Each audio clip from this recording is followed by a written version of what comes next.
All right, thank you very much, everybody, for your patience. I've got Chief Finner with me and our command staff from Northeast and Chief Lopez. And I'm going to give you a quick rundown of where we're at. We do have one suspect that we believe is barricaded in the 2200 block here of Lockwood. I'm going to run you down the incident and tell you what we need.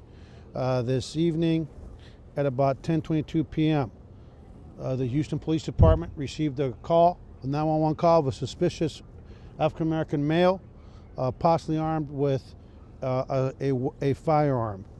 The location at that time of this person was in the 1400 block of Lockwood, and the person was reported to be walking northbound on Lockwood. 1400 block is just south of the 10. As you know, we're just north of the 10 right now. At 20:34 hours, at 20:29 hours, our first unit arrived on scene and started looking for the suspect in the area. At 20:34 hours, a unit observes the armed suspect. The second they started getting out of their car right here on Lockwood in the 2200 block, the sole male pedestrian suspect opened fire on our officers. The unit was a 2-officer unit. They were able to return fire, and the suspect actually fled and we believe to be barricaded in a residence right here in the 2200 block of Lockwood. We don't know if the suspect was struck, but we are hoping that he will come out. SWAT has been called. SWAT is here on scene. Hostage negotiating team is here on scene, and we're in the process of trying to get him out. Our number one goal right now is for this individual to come out without any use of force, or obviously without anyone getting hurt. The 2 officers involved, one has about 3 months on the job, and the other one has a little over a year on the job. Again, both of these officers are here. They're thankfully unscathed, and we're now just waiting to see if the suspect will come out.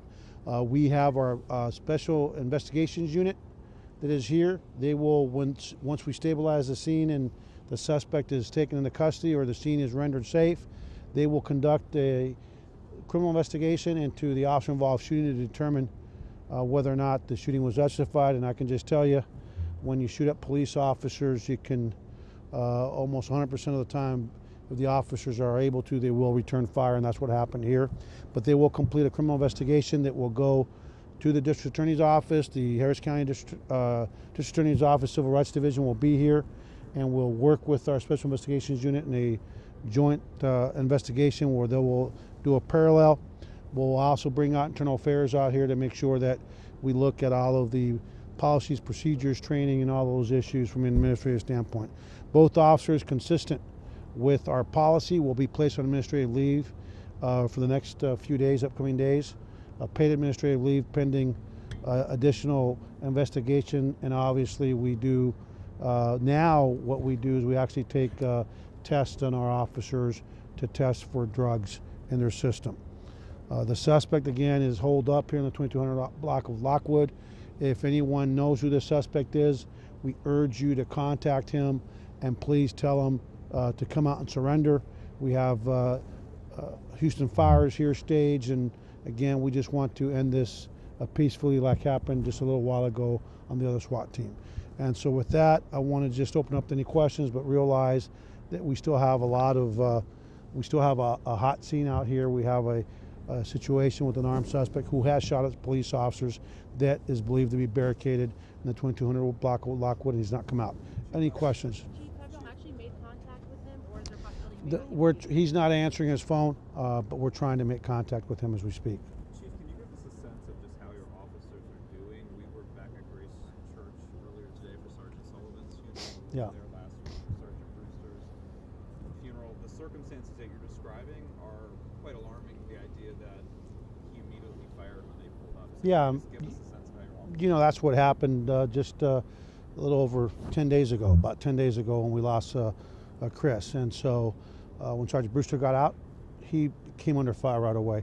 You know, our officers know that the danger comes with the territory. They know that's part of the job, but they're highly trained, they're highly dedicated professionals.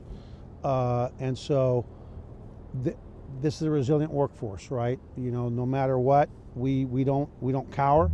We don't back away, and our men and women are committed to the safety of this community, and I'm proud to say they're all coming to work, but they're human beings, and not only do we worry about them and their mindset, you also worry about their families. And so tonight, when people watch this, I just would ask them to pray for the outcome here tonight, that no one gets hurt, especially our police officers or any innocent person, and for the suspect. Our goal tonight is for everyone to come home, but our first priority is the safety of our officers and the safety of the community members that are in this area. If you're in the area in the 2200 block of Lockwood, please do not go outside. Just stay indoors until we render this situation safe. Anything else? Chief, I know the call came in for a suspicious individual. Any reason as to why that person was suspicious? The call came in as a suspicious male, potentially armed with a firearm, and that's exactly what we ended up getting. Our officers encountered him here in the 2200 block of Lockwood.